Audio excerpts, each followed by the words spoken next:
क्यों 7 भाइयों ने अपनी ही बहन को मारकर उसका मांस खाया। बहुत पुराने समय की बात है। एक गांव में एक परिवार रहता था जिसमें 7 भाई और एक बहन थी। उनके माता पिता जल्दी ही गुजर गए तो बच्चों ने भी जल्दी ही व्यावहारिक काम सीख लिया। 7 भाई अपनी बहन से बहुत प्यार करते थे। बहन भी अपने जान से प्यारे भाइयों का बहुत ख्याल रखती थी। इसी तरह समय बीतता गया और एक दिन जब 7 भाई शिकार पर गए थे, शाम होने को चली थी, तभी बहन उनके लिए भोजन तैयार कर रही थी। जब वह सब्जी के लिए हरी साग काट रही थी तभी चाकू की तेज धार से उसकी उंगली कट गई और खून बहने लगा। पहले तो वह घबरा गई लेकिन खुद को संभाला। उसने सोचा अगर भाइयों को पता चला तो बहुत परेशान होंगे, मुझे उन्हें यह बात नहीं बतानी चाहिए। उसने जल्दी से बहते खून को अपनी ओढ़नी से पोंछना चाहा, किंतु उसे लगा कि अगर भाई ध्यान से देखेंगे तो उन्हें पता चल जाएगा। बहुत सोच विचार के बाद जब उसे कुछ समझ न आया तो उसने अपना बहता हुआ खून उसी साग से पोंछ लिया जिसकी वह सब्जी बनाने जा रही थी। जब शाम को 7 भाई घर लौटे तो बहन ने सभी के लिए खाना परोसा। आज का साग इतना स्वादिष्ट था कि 7 भाई अपना उंगलियां चाटते रह गए और बोले, बहन आज की साग तो लाजवाब बनी है, ऐसा स्वाद पहले कभी नहीं आया। बहन उनकी तारीफ सुनकर मुस्कुरा उठी। उसने सोचा कि चलो भाई खुश हैं, यही बहुत है। लेकिन बात यहीं खत्म नहीं हुई।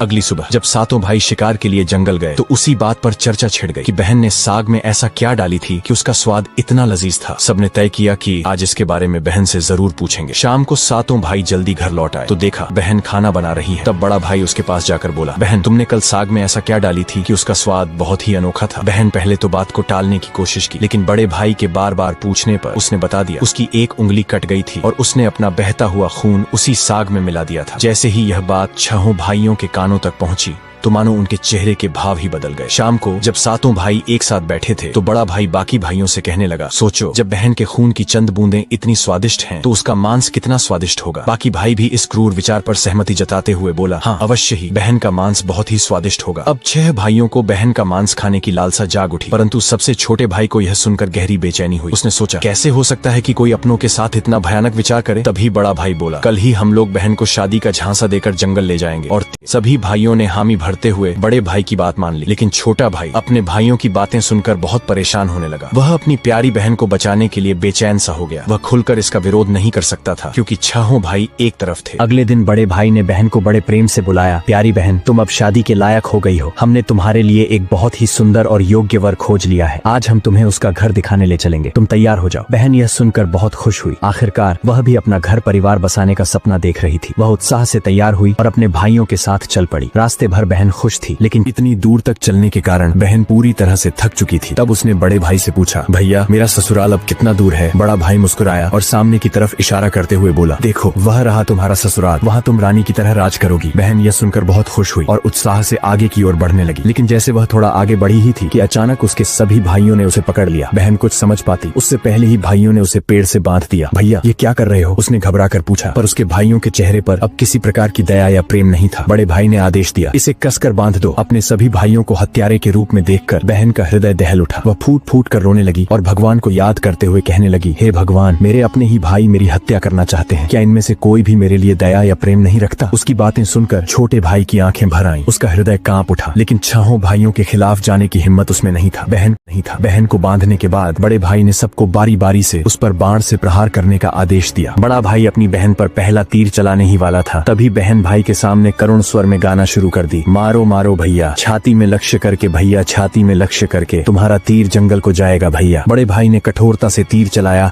लेकिन निशाना चूक गया। इसके बाद दूसरा भाई तीर चलाने को आगे बढ़ा। बहन ने पुनः वही करुण गीत गाया। दूसरा भाई भी निशाना साधने में असफल रहा। एक एक करके सभी 6 भाइयों ने अपनी बहन को मारने की कोशिश की परंतु हर बार उनका निशाना चूक जाता। अब सबसे छोटे भाई की बारी थी। सभी भाई उस पर चिल्लाते हुए बोला, पूरी ताकत से तीर चलाना, बहन को एक ही वार में मार डालना। अगर तुम असफल रहे तो हम तुम्हें भी जिंदा नहीं छोड़ेंगे। छोटे भाई के लिए यह स्थिति असहनीय थी। वह अपनी बहन से अत्यधिक स्नेह करता था। बहन ने जब छोटे भाई की जान खतरे में पड़ते देखी तो उसने मन ही मन निर्णय कर लिया, वह अपनी प्राण त्याग देगी लेकिन अपने सबसे प्रिय भाई को मरने नहीं देगी। उसने मन ही मन ईश्वर से प्रार्थना की, हे भगवान मेरे इस छोटे भाई का तीर मेरी छाती भेदने में सफल हो जाए ताकि इसे इन पापी भाइयों के हाथों मरना न पड़े। फिर उसने करुण स्वर में वही गीत गाए, मारो मारो भैया, छाती में लक्ष्य करके भैया, छाती में लक्ष्य करके, तुम्हारा तीर मेरी छाती को भेद जाए भैया। छोटे भाई भाई की आंखों से अश्रुधारा बहने लगी, पर वह मजबूर था। उसने कांपते हाथों से तीर चलाया। तीर बहन की छाती में गहराई से उतर गया। वह दर्द से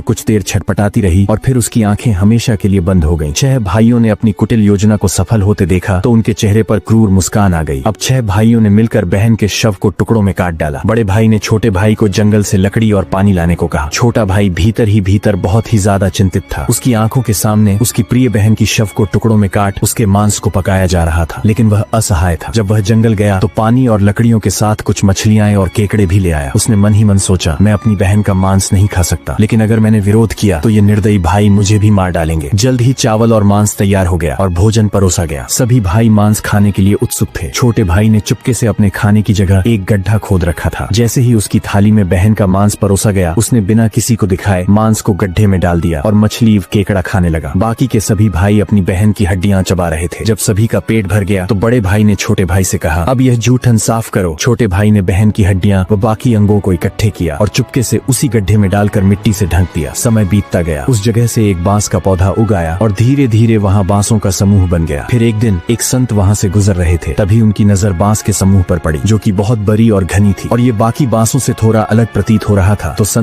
संत ने सोचा, क्यों न बांस से एक वाद्य यंत्र बनाया जाए जिससे मैं गांव में घर घर बजाकर भिक्षा मांग सकूं। तो उन्होंने एक बांस काट लिया और उसे अपने साथ ले गए। संत ने उस बांस से सारंगी नामक एक वाद्य यंत्र बनाया। वे उसे बजा बजा कर दिन भर लोगों के घर जाकर भिक्षा मांगते और बदले में खूब सारा उपदेश देते थे। एक दिन संत भिक्षा मांगते हुए उसी गाँव में जा पहुँचे जहाँ वे 7 भाई रहते थे और अब तक 6 भाइयों का विवाह हो चुका था, लेकिन 7वां भाई अब भी अकेला था। वह अपनी बहन के दर्द को भूला नहीं था और इसीलिए उसने विवाह भी नहीं किया। जब संत बड़े भाई के घर पहुँचे, जैसे ही उन्होंने आंगन में कदम रखा, उनके सारंगी ने खुद ही गाना शुरू कर दिया, नहीं बजोरे सारंगी, यही है दुश्मन सबसे बड़ा। बड़े भाई के घर नहीं बजोरे सारंगी, दया प्रेम सब छोड़कर रिश्ते में यही दाग लगाया। ये सुनते ही बड़े भाई के पसीने छूटने लगे। वह आवाज सुनकर तुरंत भाप गया कि ये तो मेरी बहन की आवाज है, जिसे हम 7 भाइयों ने बहुत साल पहले मारकर खा गए थे। वह सोच कर परेशान हो रहा था कि कहीं अगर गाँव वाले को सच्चाई का पता चला तो क्या होगा। उसने तुरंत अपनी पत्नी से कहा, जल्दी से योगी को भिक्षा देकर विदा करो। योगी बिना कोई प्रश्न किए भिक्षा लेकर वहाँ से आगे बढ़ गया। इसके बाद योगी बारी बारी से 6 भाइयों के घर पहुँचे। हर बार जैसे ही वे किसी भाई के आंगन में कदम रखते, सारंगी फिर वही करुण गीत गाने लगता, नहीं बजोरे सारंगी, यही है दुश्मन सबसे बड़ा, इन पापी भाइयों के घर नहीं बजोरे सारंगी। सभी भाई बहुत परेशान होने लगे, इसलिए एक के बाद एक सभी भाइयों ने अपनी पत्नी से कहा कि तुरंत योगी ने उसके द्वार पर कदम रखा। सारंगी ने अपनी धुन बदल ली और एक नई मधुर संगीत बजने लगी, बजोरे बजो सारंगी, मेरे सबसे छोटे भाई के घर, मन की बात मन में छुपाकर युग युग से रख रहा है, बजोरे बजो सारंगी, यही है मेरे सबसे प्यारे भाई का घर। ये सुनकर छोटा भाई चौंक गया और सोचने लगा, ये तो मेरी बहन की आवाज जैसी प्रतीत हो रही है। फिर मन ही मन सोचा, नहीं ये मेरा भ्रम है। लेकिन संगीत को बार बार दोहराने के बाद वह अजीब सा महसूस करने लगा। उसने तुरंत योगी को सम्मान पूर्वक अपने घर में बैठने के लिए कहा। छोटे भाई ने योगी का खूब सम्मान और जलपान से स्वागत किया। फिर उसने उनसे सारंगी की कहानी पूछी। योगी ने उसे बताया कि यह वाद्य यंत्र एक विशेष बांस से बना है, जो एक अज्ञात जगह पर जंगलों के बीच से उगे बांस के समूह से लिया गया था। ये सारंगी से उत्पन्न संगीत और योगी की बात सुनकर छोटा भाई सोच में पड़ गया और मन ही मन विचार करने लगा कि हो सकता है इस सारंगी से मेरा कोई गहरा संबंध हो। फिर छोटे भाई ने योगी से विनती की, कृपया यह सारंगी मुझे दे दीजिए, मैं इसे हमेशा अपने पास रखूंगा। योगी ने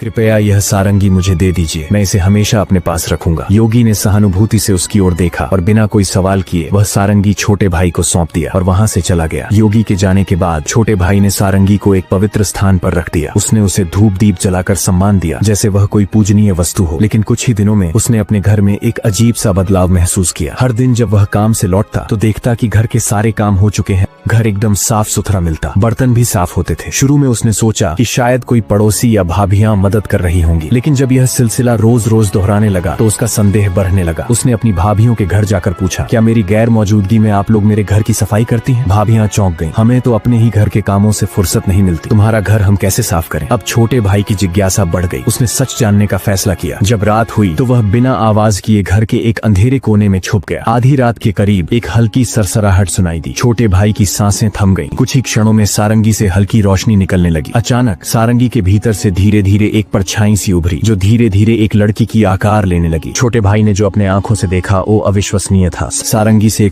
लेकिन जब वह दिए की रोशनी में आई तो छोटे भाई का दिल जोर से धड़क उठा। वह युवती बिल्कुल उसकी मृत बहन जैसी दिख रही थी। वह चुपचाप घर की सफाई करने लगी। उसने एक एक सामान को उसके सही स्थान से लगाया, बर्तनों को धोया और फिर घर की सफाई करने लगी। उसकी हर हरकत में अपनापन था, जैसे वह किसी अपने के घर को सहेज रही हो। युवती ने धीरे धीरे अपने काम खत्म किए और फिर जैसे आई थी वैसे ही सारंगी में समाने लगी। छोटे भाई हिल भी नहीं पा रहा था। जब वह पूरी तरह सारंगी में समा गई तब जाकर उसने राहत की सांस ली। अगले दिन उसने यह रहस्य अपनी बड़ी भाभी को बताया। बड़ी भाभी कुछ देर चुप रही, फिर गंभीर स्वर में बोली, अगर यह सच है तो मैं तुम्हें एक उपाय बताती हूँ, तुम ध्यान से सुनो। जब वह सारंगी से बाहर आए तब तुम तुरंत उस सारंगी को आग में डाल देना और उस पर गंगा जल छिड़क देना। इससे वह आत्मा अपने पुराने शरीर के बंधन से मुक्त हो जाएगी। लेकिन याद रखना, अगर तुम यह करने में जरा भी देर करोगे तो शायद वह हमेशा के लिए गायब हो जाएगी। छोटे भाई ने भाभी की बात को गंभीरता से लिया। उसने तय किया कि आज रात ही वह यह उपाय करेगा। रात होते ही वह फिर से उसी जगह छुप कर बैठ गया। इस बार वह पहले से ज्यादा सतर्क और तैयार था। उसकी आंखें सारंगी पर। उसने तय किया कि आज रात ही वह यह उपाय करेगा। रात होते ही वह फिर से उसी जगह छुप कर बैठ गया। इस बार वह पहले से ज्यादा सतर्क और तैयार था। उसकी आंखें सारंगी पर टिकी थीं। तभी वही हल्की सरसराहट हुई और सारंगी से वही रोशनी निकली। धीरे धीरे उसकी बहन फिर से प्रकट हुई। उसने हमेशा की तरह घर की सफाई शुरू कर दी। जैसे ही युवती ने अपना अंतिम काम पूरा किया और वापस सारंगी की ओर बढ़ी, छोटे भाई ने झटपट सारंगी को उठाया और उसे आग में डाल दिया। सारंगी जलते ही उसमें से एक तीव्र रोशनी फूटी। पूरे कमरे में उजाला फैल गया। युवती अचानक रुक गई। तभी छोटे भाई ने बिना समय गवाए तुलसी जल की बूंदें उस पर छिड़क दिया। जैसे ही तुलसी जल की बूंदें उस लड़की के ऊपर पड़ी, अचानक एक चमत्कार हुआ। धीरे धीरे वह मानव रूप में परिवर्तित होने लगी। छोटा भाई एकदम चौंक गया। वह अपनी आंखों पर विश्वास नहीं कर पा रहा था, जिसे वह एक दर्दनाक हादसे में हमेशा के लिए खो चुका था। आज फिर से उसके सामने खड़ी थी। आंसुओं की धारा उसकी आंखों से बहने लगी। वह दौड़कर अपनी बहन से लिपट गया। बहन भी भाई के गले से लिपटकर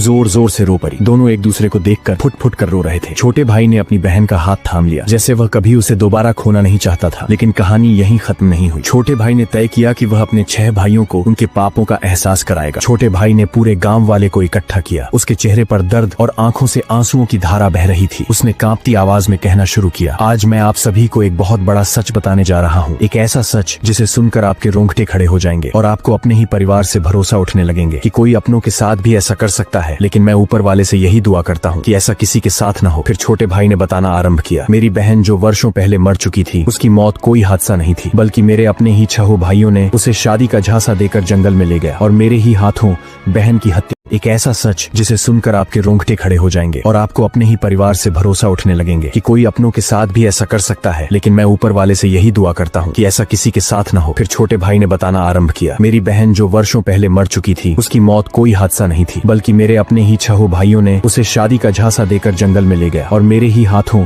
बहन की हत्या करवा दिया। इतना ही नहीं, उन्होंने उसके शव को टुकड़े कर उसके मांस को पकाकर खा भी लिया। इतना सुनते ही गांव वाले की सांसें थम सी गईं। फिर छोटा भाई बोला, लेकिन पता नहीं ये ईश्वर का कैसा चमत्कार है। मेरी बहन जो वर्षों पहले इस हादसे का शिकार हुई थी, वो आज भी हम लोगों के बीच बिल्कुल सही सलामत खड़ी है। इतना बोलकर छोटे भाई ने अपनी बहन को आवाज दिया, आओ बहन, सबके सामने आओ। बहन धीरे धीरे आगे बढ़ी। जब वह सबके सामने आई तो उसे देखकर सभी की आंखें फटी की फटी रह गई। किसी को भी अपने आंखों पर यकीन ही नहीं हो रहा था कि जो लड़की वर्षों पहले मर चुकी थी, वो आज उन सबके सामने खड़ी है, बिल्कुल वैसे ही जैसे पहले थी। किसी को भी इस चमत्कार पर भरोसा नहीं हो रहा था, लेकिन सच तो यही था कि उसका पुनर्जन्म हुआ है। गांव वालों को छोटे भाई की बातें सुनकर और उसकी बहन पर हुई अत्याचार को देखकर सभी की आंखें नम हो गईं। बहन